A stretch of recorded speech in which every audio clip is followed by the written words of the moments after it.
Good morning, ladies and gentlemen. This is Rusty 78609, alive and in color from Capitan, New Mexico on a beautiful day. Notice I dressed up in my cleanest Gildan t-shirt, V-neck, just making a fashion statement. But what we're going to talk about right now is making reservations when you're traveling around in your RV. This would apply to other things also, but since I've been RVing for 25 plus years, and actually I rarely made reservations until the last couple of years because it just got busier out there, and you'd arrive at what you thought was a first come first served site, and now it's all reservations only. So step one obviously is decide where the hell you want to go and the places you want to stop getting there. Okay, and of course you've got recreation.gov and reservations.gov and all kinds of stuff. And some state parks use whatever, doesn't matter. But the trick is balancing. Let's say you've got to make 4 stops, well, 3 stops, and then you arrive at your final destination, which is the 4th stop. Okay. Well, you're going to want a place to stay along the way. You got that? That's kind of a poem, accidentally. So, what I do now is I pick the spot that I'm going to because I have some requirements. I want a pull through site, I want good internet if I can get it, and I want water and electric. I don't care about sewer and all that crap. But no, if I can find, that's my ideal spot. and they're hard to find sometimes because some state parks, national parks, and even RV parks will only have a few pull-through sites. Some won't have any. So, but for me, I'm 77. I know y'all know that, and you probably get tired of me saying it, but at least it gives the audience a chance to know where I'm coming from. So, me, prefer a little comfort now, and that comfort includes what? Just what I just said. Water, electric, and good internet. I got some mud under my fingernail, which doesn't surprise me, but anyway, moving right along. So the way I do it is this. Pick, like if my 4th stop is where I'm going to be for say 2 weeks, then that's hard to find. Now it's hard to find a reservation for 2 days. You know what I mean? But so I will start with that point because you can look in the future. In other words, if the dates you picked are taken, you can look at that site or sites and see when a number of days comes available that suits your plan. Okay, so once you've nailed that one down, then write it down and then open another window if you techie types like, well, I'm not really a techie, but then work backwards. Okay, because what I do is I make a friend of paper and pen. Okay, and so I knew where I wanted to go, and so I found a site there. Then I went immediately back to the window I had open for another state park. Actually, it was a Corps of Engineers place. I went back to it and found something that matched up with that arrival date at my destination.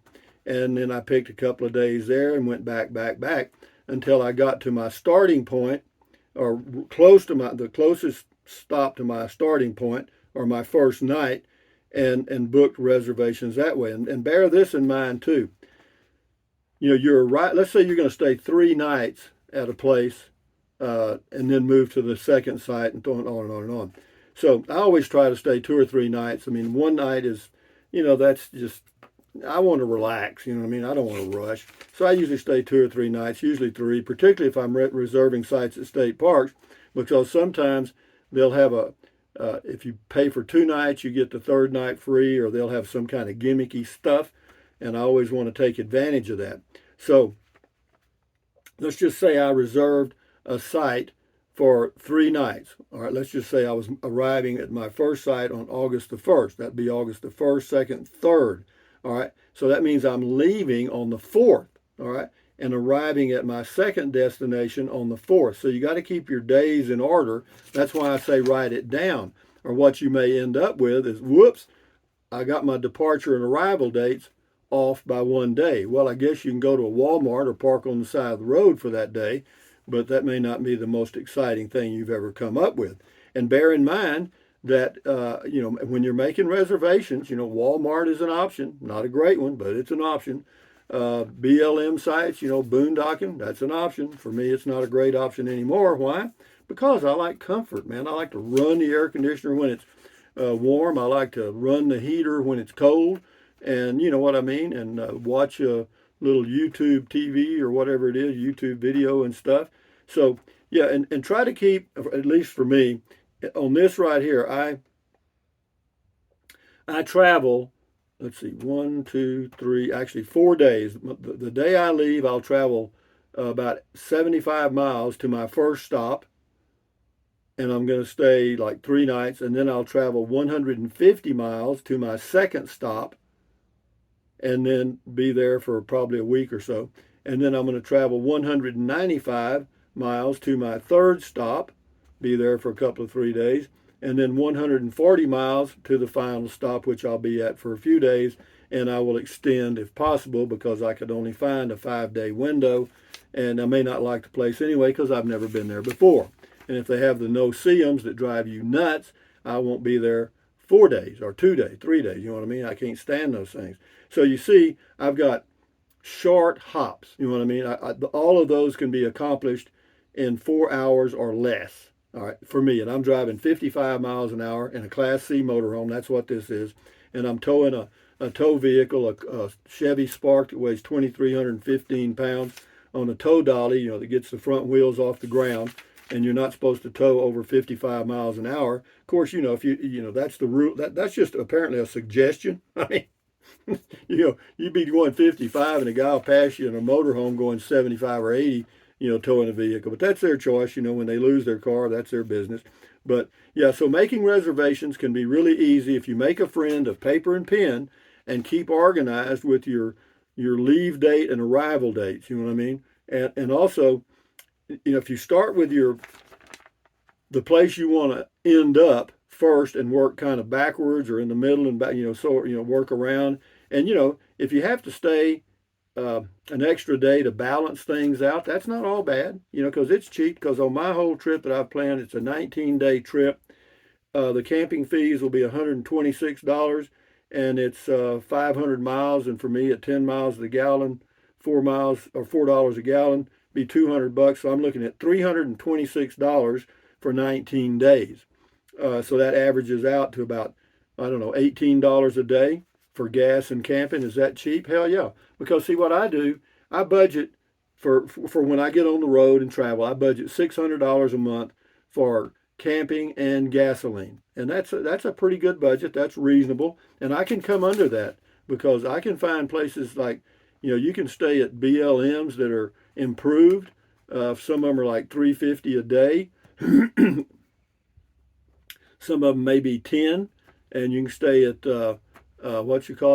Corps of Engineers, and they're I've got the senior federal pass, which gives me 50% off at all federal facilities and no entry fee.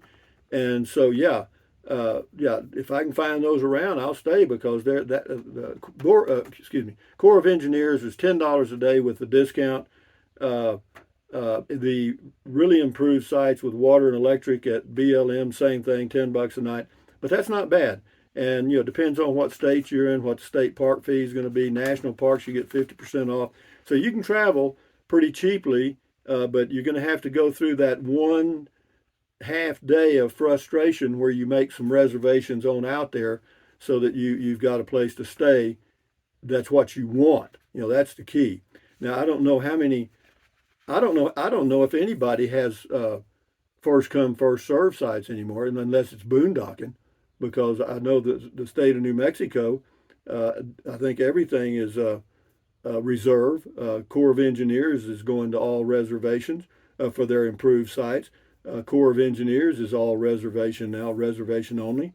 And so, yeah, you better get good at making reservations, right? So having said that, from the Capitan, New Mexico, on a cool morning, I'm fixing to go out and read my my book.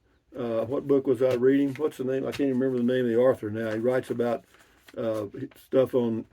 He's a mystery writer, and he writes about things that have happened or may have happened on reservations, and he gives you a good insight into the Native Americans. Tony Hillerman. Is it Tony Hillerman? Yeah. Anyway, he the old writer Hillerman. Yeah. Anyway, guys, enjoy your day. And whenever you're making reservations, go slow, be careful, and start with the hardest one first and kind of work around it or back. You can start in the middle or whatever, and stay a couple of nights because it seems like that's a better deal. 3 or 4, actually better if you stayed 5 nights at a time. You know what I mean? In most places, because that gives you a chance to chill out and relax and all that crap. Anyway, having said that, guys, reservations.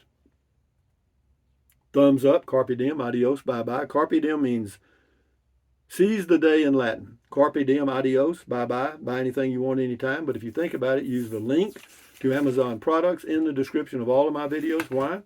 Because you can go there and buy Gildan t-shirts. Eat your hearts out, huh? But anyway, yeah, drink plenty of water. 3 or 4 quarts a day won't hurt you. Good for you, help you avoid gout, kidney stones, and help you lose weight because you'll be full of water and you won't want to snack. Take deep breaths. Breathe in really deep, hold it for a few seconds, breathe out slowly. Why? Because that relieves stress, and relieving stress does what? Lowers your blood pressure. And all these are free. You can do these yourself. You don't have to go to the doctor for any of these. Stand guard at the door of your mind, because all those little neurons in there are forming neural links, which is every thought you have. So give them something to work with. You know what I mean? Don't watch the news, all negative crap. You know it, and I have it. I know it. So, yeah. Enjoy your life out there on the road, guys. And yeah, you got to make reservations, so you might as well learn how to do it right. Adios, amigos. Bye bye.